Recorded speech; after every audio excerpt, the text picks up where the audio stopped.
Morning, everyone. Praise the Lord and welcome to BC 209 on holiness. We'll begin with a word of prayer. Okay, can I ask Sukesh to pray? Let's close our eyes. Our dear gracious Heavenly Father, Lord, I thanks for this wonderful time to be here, Abba Father, Lord. Whatever we are learning about you, Abba Father, Lord, we have to describe your holiness, Abba Jesus, Lord. Bless Pastor Selena, Jesus, Lord. You give us the wisdom and the knowledge so that she can deliver your word, Abba Father, Lord. You give us the knowledge to understand your word, Abba Father, Lord. We have to write your word on our hearts, Abba Jesus, Lord. Thank you, Lord, and bless each one of here, Abba Jesus. In Jesus' precious name I pray and ask. Amen. Amen. Thank you. Okay, so we are in which chapter? 5. And we are studying about why personal holiness. And we answered the first question, why should a believer live a holy life if he's already saved and his sins are forgiven? Okay. And the second question we answered is, a believer is already righteous in Christ. We cannot be made any more acceptable to God. Then why should a believer live holy if we are already, the righteousness of God in Christ? And why should we live a holy life if we already have a rich inheritance and have already been sanctified and made perfect? Okay, or we are already perfected before. So that is the second question we answered.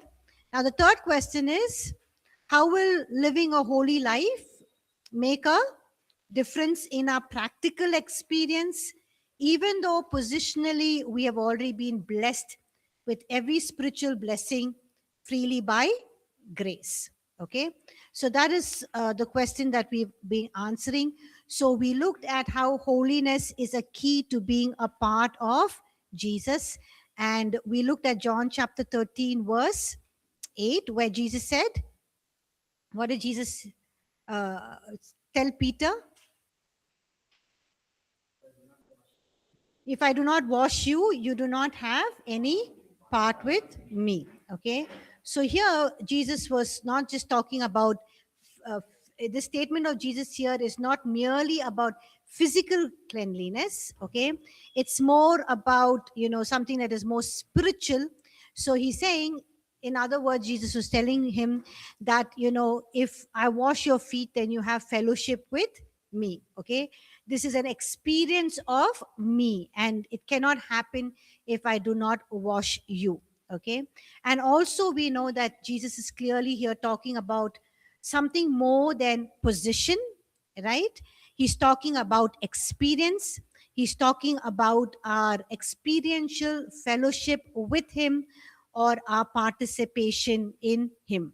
Okay. So that is what he's basically trying to talk over here. Okay, so this is what enables us to share more fully in his life, in who Jesus is and what he has for his disciples. Okay, so when Jesus washes us, we can have part with him.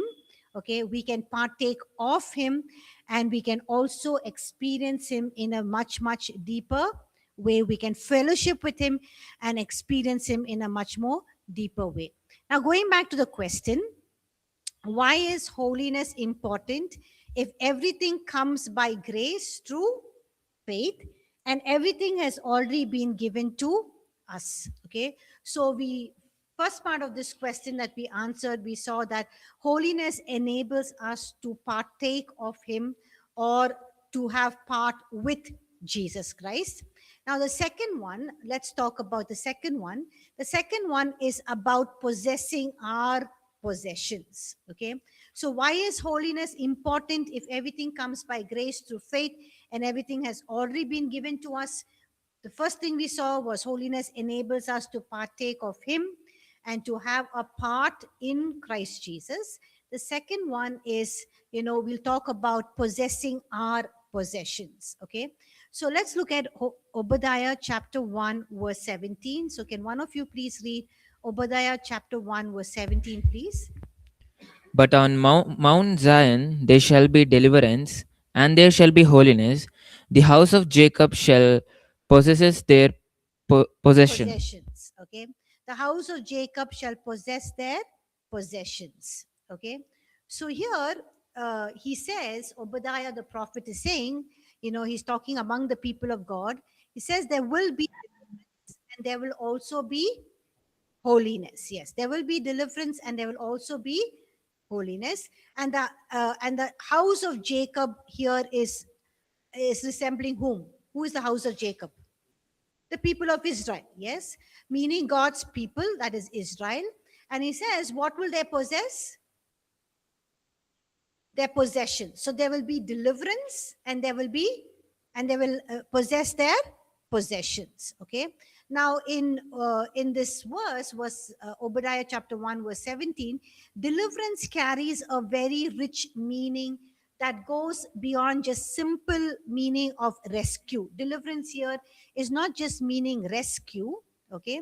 So first we look at the Old Testament context. Obadiah here is speaking about judgment on Edom. Okay, the place called Edom. He's talking about judgment on Edom, and he's talking about restoration for Israel. And he says, on Mount Zion there shall be deliverance. That means he says God will rescue his people. God will restore his people from oppression. Okay. God will also bring them into freedom and safety, and God will reverse what was stolen or lost. So this is the meaning of that deliverance. So deliverance here basically mean God will rescue his people. God will restore them from oppression. God will bring them into freedom and safety, and God will reverse what was stolen or lost. So the Hebrew word used here, for deliverance basically carries the idea of escape or rescue, and survivors, preserved by God, those who are preserved by God. So it implies that God intervenes to save his people from destruction and bondage. Okay. Now, when you come to the New Testament, Mount Zion in the Old Testament parallels what in the New Testament? Mount Zion in the Old Testament parallels what in the New Testament? The church, yes. The church in the New Testament, and Mount Zion basically refers to Jerusalem, or more broadly, it refers to the people of God. Okay. Now, when we transfer or when we change what Obadiah is speaking in the Old Testament, in Obadiah chapter 1, verse 17, when we translate this or transfer or change this into the New Testament context, we can say that in the church there must be what? Mount Zion is the church. So in the church must be what? Deliverance, yes. And there must also be holiness, yes. And what will God's people possess? Their possessions. Okay. So there is deliverance, there's holiness, and there's possession. Okay. So when we come to the New Testament context, what does this word deliverance refer to? Okay. What do you think deliverance refers to when we look at it in the church context, in the New Testament context? Come on, what is deliverance? Deliverance from the evil one, yes. From temptations, yes. Bondage. Salvation. Deliverance from sin, yes, and receiving salvation, okay. And also restoration of what was lost. So basically, deliverance here refers to freedom from sin's power. That means we are not just forgiven, okay, but there is the breaking of the control of sin. Okay. It's also freedom from spiritual bondage like habits, oppressions, strongholds, and generational patterns. Okay. Freedom from the enemy's hold, basically being released from anything that keeps a believer from walking in their inheritance, their godly inheritance. Okay. And restoration of what was lost is basically having a sense of identity, your authority and spiritual inheritance. Okay. So that means for us to walk in our inheritance that God has for us, or if if we have to walk in our spiritual inheritance, what must we experience? If we have to walk in our spiritual inheritance, or if we have to walk in our inheritance, what must we experience? Deliverance and holiness. Yes. So we must experience both deliverance and holiness if we have to walk in our spiritual inheritance or in our inheritance. Okay. So if there is no working of God's deliverance, and if there's no working of God's holiness in our lives, God's people will not be able to possess their possessions. Okay. So sometimes as believers, we think, hey, I'm a new creature in Christ Jesus. I have received all of the blessings that Jesus purchased for me on the cross, all of the spiritual blessings, everything that is listed in the Bible. But why am I not being able to experience that or see that in operation in my life? Or why is there the reality that I have received all of these blessings when I can't see them, when it's not operational in my life, when I'm not able to experience it? Why are we not able to experience and walk in our inheritance? Because why are we not able to walk in our inheritance or receive all of our inheritance or enjoy our inheritance? Why? Come on, what are we saying the last 12 minutes? Why are we not able to receive our inheritance?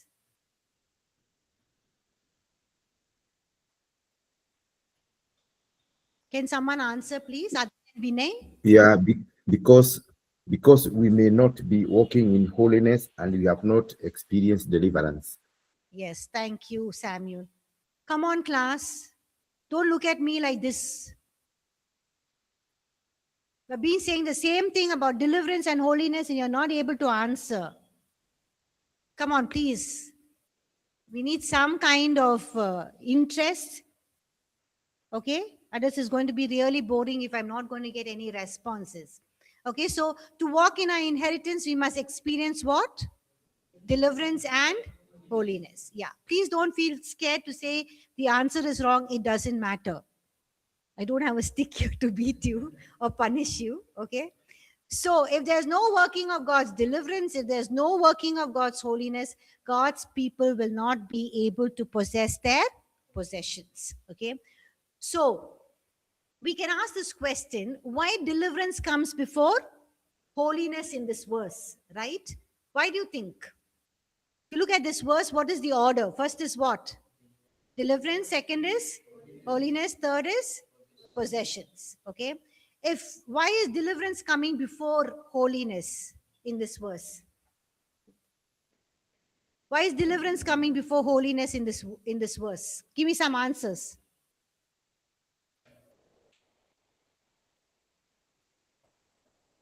Use the mic, please. Why is deliverance coming before holiness? So deliverance is it's God giving it to us. Okay. We can't deliver ourselves from sin, from shame, from curse, Okay. from all the bad habits or generational curses, generational patterns. So once God delivers us, like He frees us from there, and He gives us new identity, and now I will help you to be holy. Now I have made you holy. I've taken everything out. I washed you. I've made you righteous. I've given you freedom now. Now you have Holy Spirit in you, and now you can walk in holiness. Okay. Thank you. Yes. What else? Why is deliverance first and then holiness coming next? Huh? Can you give him the mic? Like Vinay said, you cannot walk in holiness if you're still in bondage. Okay. From the starting itself, we are subjected to sin. Okay. So that's why we need deliverance from. We need bondage. deliverance from sin. Okay. We cannot possess our inheritance if sin or oppression still is dominating our, right? Yes, Renita? Pastor, I have a question. We may not receive our inheritance because of holiness, right? But there are people who receive their possession and then commit, act of, they do not walk in holiness. What about them? Sorry, can you say that again, please? See, for example, now you're saying that if we do not receive our possession because we are not delivered or we are not walking in holiness. But Yes. what about people who have received their possession and not walking in holiness? Okay, but they are delivered. They take that step of accepting Christ, of believing on what he's done on the cross. So there is certain level of deliverance, but we cannot judge them by saying that they are not holy by just looking. We are all not perfect, right? We've not come to that perfect stature of being holy in every sense. They are to an extent, have received their blessings because of who they are in Christ, but they have not tasted the fullness or the richness of those possessions or blessings. Now, when we're saying, we don't receive or we don't possess our possessions, it does not mean that we don't receive anything. It's not that there's nothing that is operative in our lives. No, there is some things that are operative because of who we are in Christ as a result of we have been that we have accepted Christ Jesus. But what we are saying is fully experiencing it or tasting it or living in that richness and that fullness of receiving the entire possession is what we are talking here. Yeah. So the more we train ourselves or walk in holiness, the more we are walking into the fullness and the joy of our possessions and what we can receive from God. Yes. Is that okay? Okay. Yeah. Yes, Okay. got it, Pastor. Thank you. Yeah. So deliverance removes whatever blocks God's blessing from flowing into our life. Deliverance removes the blessings of what sin blocks in our lives. And also holiness establishes how we live in the now. Okay. And then our inheritance becomes a reality. Okay. Our inheritance becomes a reality. So coming back to Renita's question, I was just reading Isaiah. I think it was Isaiah chapter 58. I don't remember whether it was, so it was all about, fasting over there in Isaiah 58. It was all about, it's Isaiah 58. It's talking about fasting. Okay. And the people were saying that, God, we are fasting and, the kind of fast that you have chosen for us, we have kept it, but, we have humbled ourselves and, we have fasted before you. And they say, as a nation, we have done what is right, and we have not forsaken the commands of God. And they say that we have fasted, but you have not seen us. So they're telling God, you have not seen us, and we have humbled ourselves, but you have not noticed.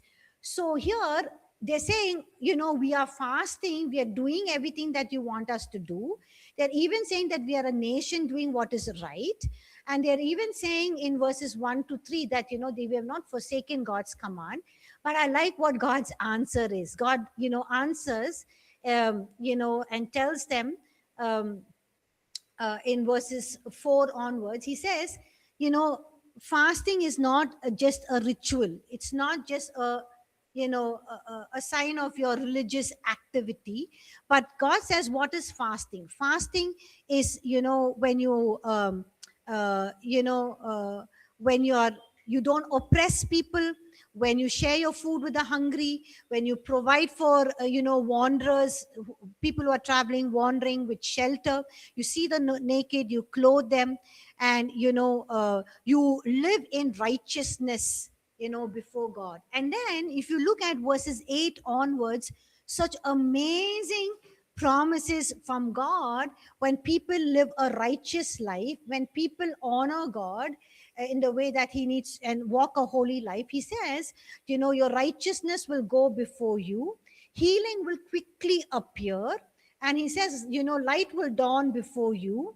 And God is saying, you will call upon me and I will answer you. You will cry to me and I will say, here am I. And then he says that, my glory will be like your rare God. Imagine, God's glory will be our rare God. And he says, your bones will also not be, you will be strengthened in your frame. You will, your needs will be satisfied in a sun-scorched land. God will guide you. You will be like a well-watered garden whose springs, of waters never fail.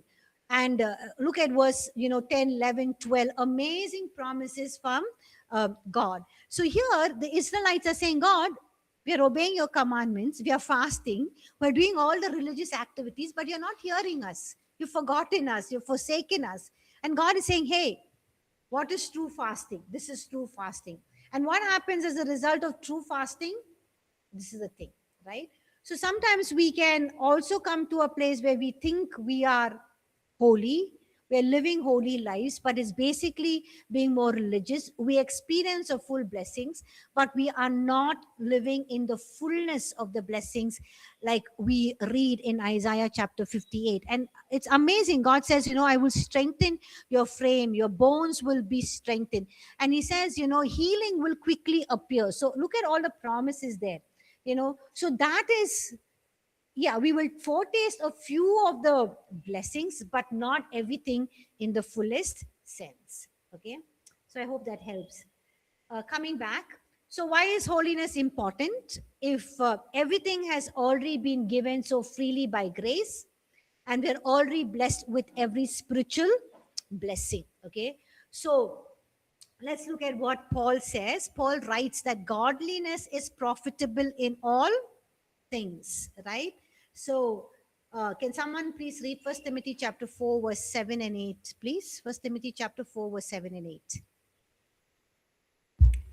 But reject profane and old wives' fables, and exercise yourself toward godliness. For bodily exercise profits a little, but godliness is profitable for all things, having promise of the life that now is and of that which is to come. Amen. So here Paul writes that godliness is what? Come on, godliness is what? Profitable in all things. That means it's true, we are saved by grace through faith. It's true that God has blessed us with every spiritual blessing by grace through faith. And it's true that we can receive and enjoy those blessings. But there are certain things that comes through godliness. Okay. And he says godliness is profitable for all things. When is godliness profitable in all things? Huh? Huh? Loudly.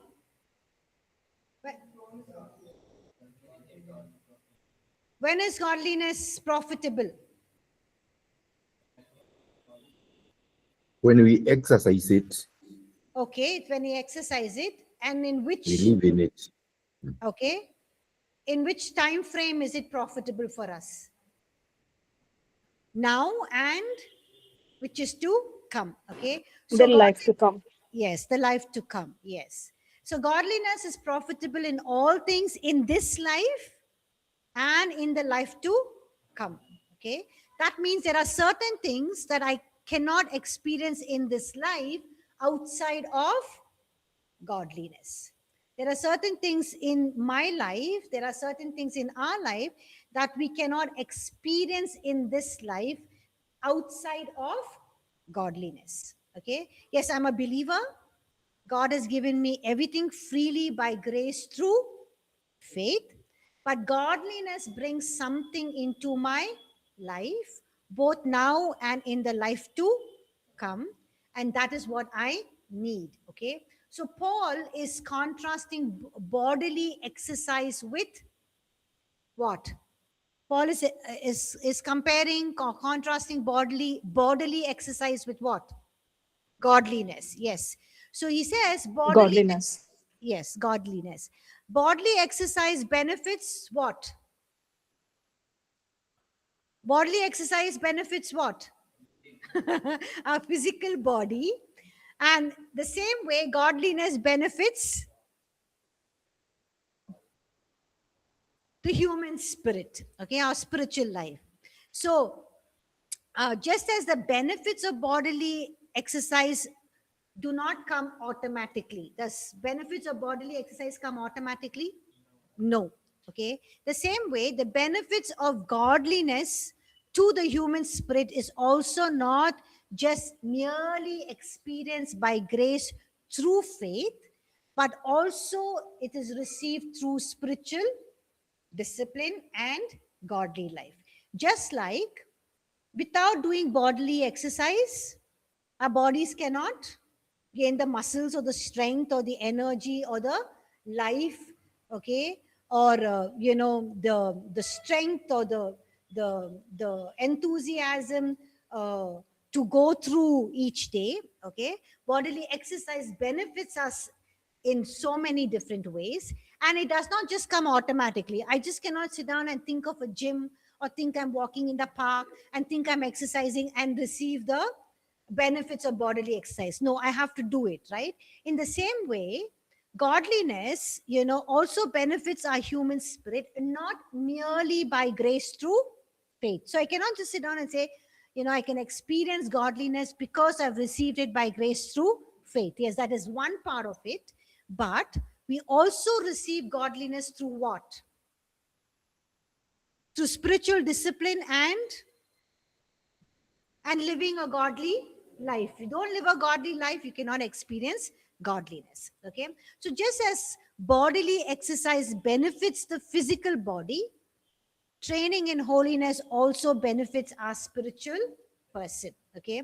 There is real benefit that comes through this training.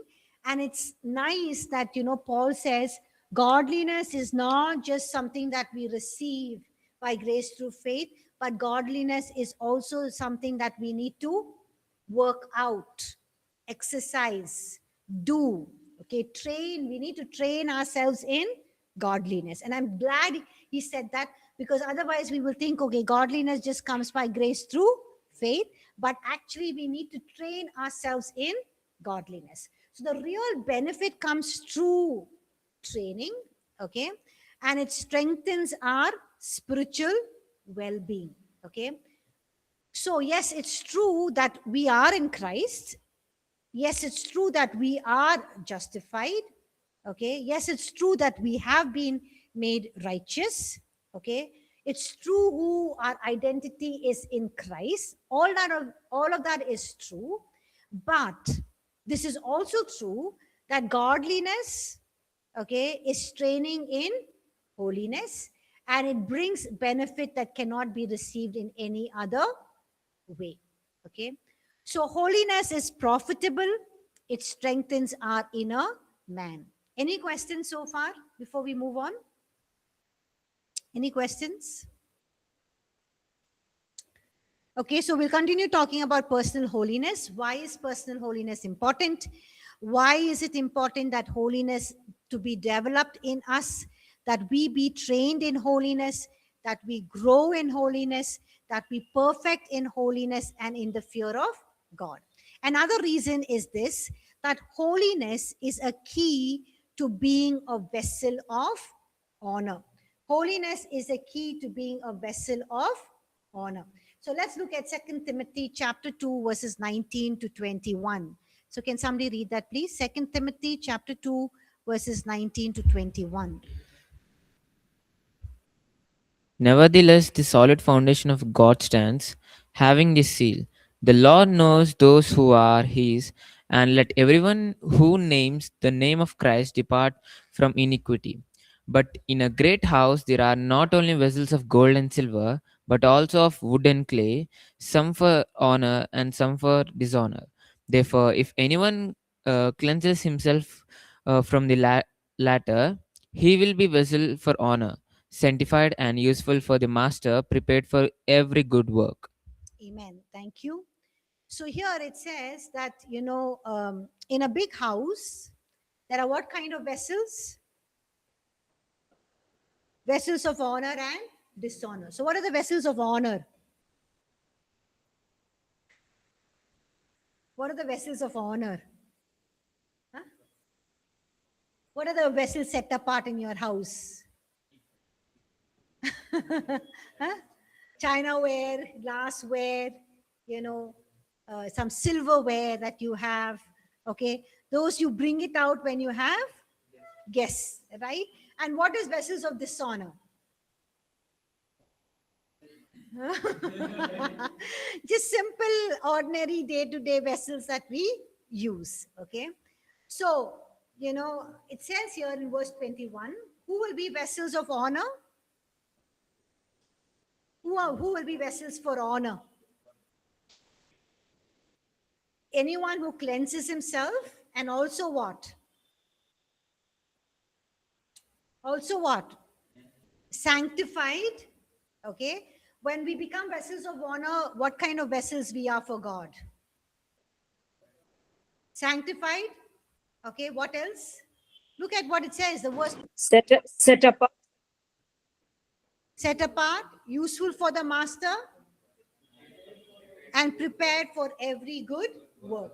How many of you want to be vessels of honor? How many of you want to be vessels of dishonor? Honor? Honor. I cannot see few hands anyways. Okay. We all want to be vessels of honor. Okay. Okay. Or we can also say we want to be instruments of honor. Okay. That God uses. And we want to be prepared. We want to be channels through whom God works in our lives, or we want to be channels through whom the work of God flows in and through our lives. Okay, so an important part of that preparation for being vessels of honor is what? What is an important part of the preparation of being vessels of honor? Come on, what are we studying about? Holiness. Yes, an important part of that preparation is holiness. Okay, and that is what Paul is writing here in 2 Timothy chapter 2 verses 19 to 21.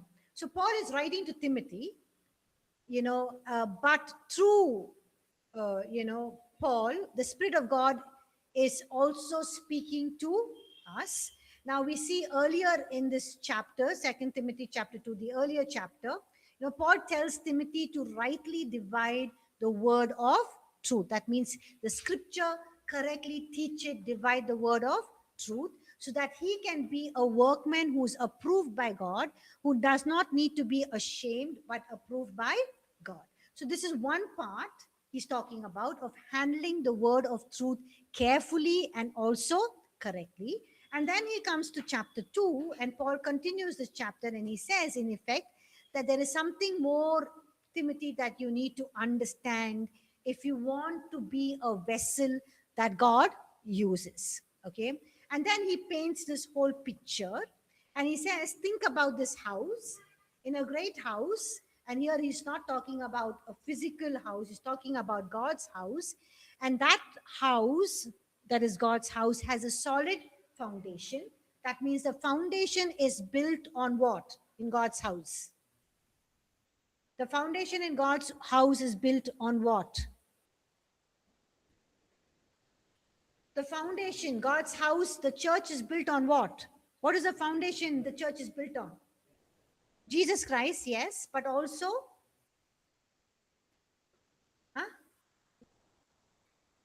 what else? What did Paul just tell Timothy? What did Paul tell Timothy?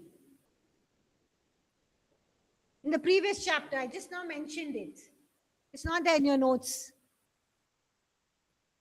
What did Paul mention to Timothy in the previous chapter? I just now told you. The word of God, which is the truth, right? So one of the foundations of the church is what? The word of God, which is the truth. So that foundation is built on certain truths. Okay. So he's saying the first truth is, he says, the Lord knows those who are his. Okay. So he says you cannot fool God. We cannot deceive him. And we neither belong to him or we do not. And there is no pretending before God. And then he says, the second truth he talks about here, he says, let everyone who names the name of Christ depart from iniquity. Okay. In other words, if you claim to belong to Christ, you must depart from what? If you claim you belong to Christ, you must depart from what? From sin. Okay. You need to depart from sin. Okay. So let's turn to, all of you are looking very puzzled. Turn to 2 Timothy chapter 2. 2 Timothy chapter 2.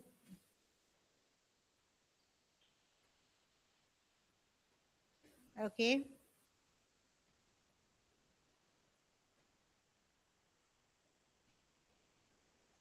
So look at verse 19. Nevertheless, God's solid foundation stands firm, sealed with this inscription: the Lord knows those who are his, and everyone who confesses the name of the Lord must turn away from wickedness.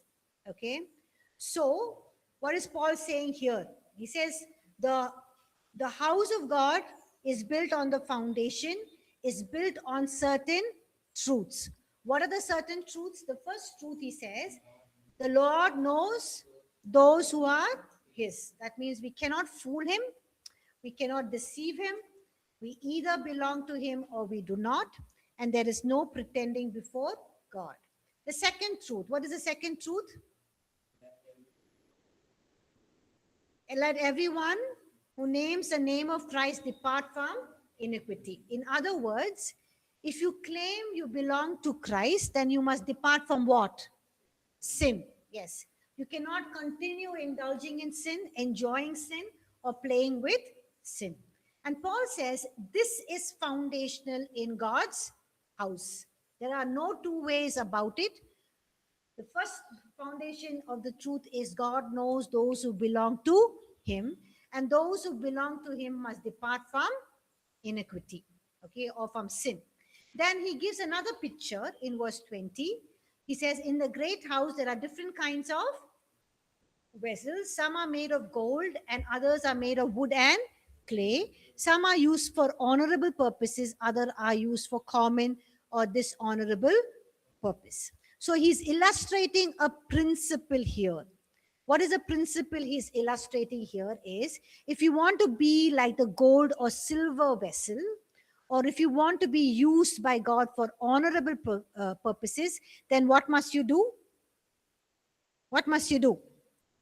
Cleanse yourself. Cleanse yourself from what? From whatever is dishonorable or whatever is sinful. And Paul says, if anyone cleanses himself, notice that, okay? If anyone cleanses what? Himself. So this is something God will do for us, the cleansing? No. Who must do it? Yes, this is something we must do, because it says if anyone cleanses himself. It does not say if anyone who's cleansed by God or anyone who God cleanses. It's here it says if anyone cleanses himself. So this is something that we must do, but God will help us. He empowers us because he's given us what has he given us to cleanse ourselves? We already learned in the previous chapter. The word, the Holy Spirit, and who else? Come on, we learned in the previous chapter the word, the Holy Spirit, and whom? Believers. Yes, the believers who can correct us and sharpen us. Okay. And he disciplines us and he works in us. But there is still a response that is required of us. There must still be a desire on our part. Okay.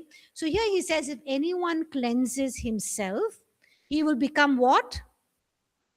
a vessel of honor, and he will also be sanctified, useful to the master, prepared for every good work. Now, the word sanctified here means what? Translated as set apart or holy. Yes.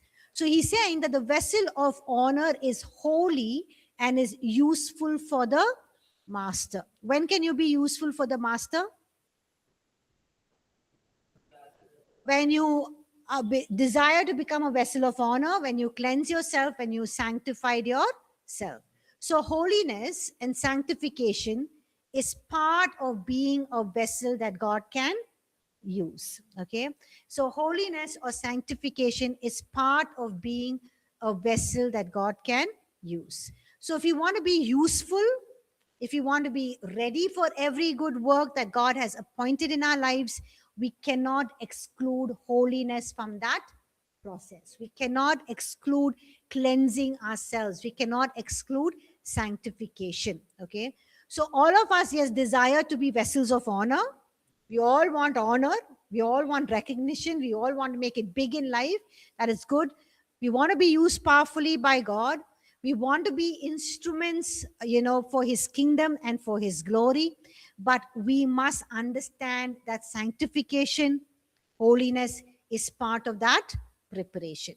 So if we are not setting ourselves apart, we are not being sanctified, not being holy, we cannot be instruments of his kingdom and for his glory, and we cannot be vessels of honor. Okay.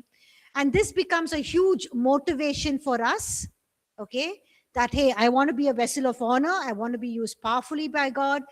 I want to be an instrument in his kingdom and for his glory, and that motivation should motivate us to cleanse ourselves or to keep ourselves clean. Why? Why should it motivate us to cleanse ourselves and keep us clean? Keep ourselves clean? So that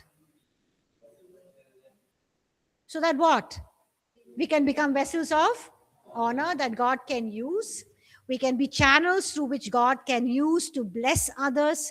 And we can be prepared for every good work that he has appointed for us.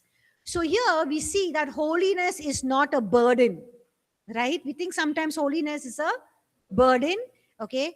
But it's actually being part of being usable in the hands of God. So holiness makes us usable in the hands of God. Holiness makes us powerful instruments. Holiness makes us, to do every good work that God has appointed for us, and also being useful or usable in the hands of God. So holiness is something that, helps us to be useful or usable in the hands of God. We also see that holiness is a key to walking in spiritual authority. Okay. So when you pray, you want to see the spiritual authority that you are exercising, of binding, of releasing, of seeing sicknesses healed and deliverance. You want to see the spiritual authority being exercised. So what is the key to that? What is the key to spiritual authority? Holiness. Okay. Now, how many times we have read James chapter 4 verse 7? Can somebody read James chapter 4 verse 7, please? Huh? Read James 4:7. Therefore, submit to God, resist the devil, and he will flee from you. Yes. So, we emphasize only one part of this verse. Which part of the verse we emphasize mostly? Yeah, we emphasize mostly resist the devil and he will flee from you. We're very happy, with that verse. But, which is absolutely true. You resist the devil, he will flee from you. But what we often forget, that this statement, resist the devil and he will flee from you, is prefixed with something very important. What is it prefixed with? When will the devil flee from you? When will you resist the devil? Yes. So the full instruction is what? Submit to God, resist the devil, and he will flee from you. So that means submission comes first. Yes. Submission to God means that What is submission? Obedience, surrendering, giving up. Yes, aligning my will to God's will. It is walking yielded to Him. It is walking in surrender to Him. And that necessarily includes walking in holiness. Okay. So I cannot, go out trying to resist the devil if I myself am not submitted to God. If I'm not submitted to God in every area of my life, I cannot resist the devil. And we're trying to resist the devil, he'll look at us and laugh at us and he will, give us a hard time. Okay. So we need to submit to God, then we'll resist the devil and he will flee from us. So authority flows from where? Submission. Yes. God's authority is released through those who are submitted to Him and yielded to Him. Amen. God's authority is released through those who are submitted to Him and yielded to Him. So therefore, holiness is key to walking in authority over the devil in a practical sense. Okay. Okay, so now we know that positionally we have authority. Do we have authority? Yes. Why do we have authority? Why do we have authority? Firstly, what is our position? Who we are in Christ. Okay. And God has given us what? His name. We are in Christ. We are redeemed. We are the children of God. We belong to the kingdom of God. And Matthew says that, he's given us the keys of the kingdom. Okay. So those who believe in Him, He's given us the keys of the kingdom. Keys signify what? Authority. Yes. So positionally, we have the authority. God has given us His name. We know who we are in Christ. We are redeemed. We are the children of God, and that authority belongs to us. But practically, when we want to walk in authority, when we want to exercise this authority and see it effective, we must do what? What should be our position? Submission to God. Our position should be submission to God. So in every aspect, if you're seeing, even in holiness, we have been given the holiness of God, but we need to position ourselves to exercise that holiness. We have been made righteous, that is our position, but we must also live in righteousness. We are godly in Christ, but we must also walk in godliness or live in godliness. The same way, we are also given authority, but what should we do? We have the position of authority, but we must walk in the authority or position ourselves to be walking in that authority. And so what is a position? Submission to God. So when we are in that position, we are able to exercise spiritual authority. Okay. Any questions? Okay. So before we finish, we just have 1 more minute. I'm going to give you 4 assessments, 2 from holiness and 5.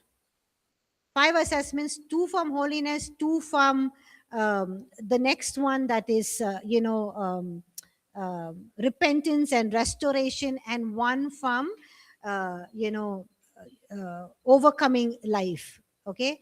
So the first assessment will be chapters 1 to 3 in holiness, and I will post it on the stream page. You please let me know which is a good day for me to give you the assessment. Okay.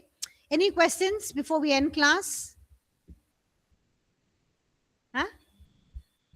Okay. If there's no questions, we'll end class. Thank you. I'll see you tomorrow. Thank you all for joining class today. Have a blessed day and see you all tomorrow.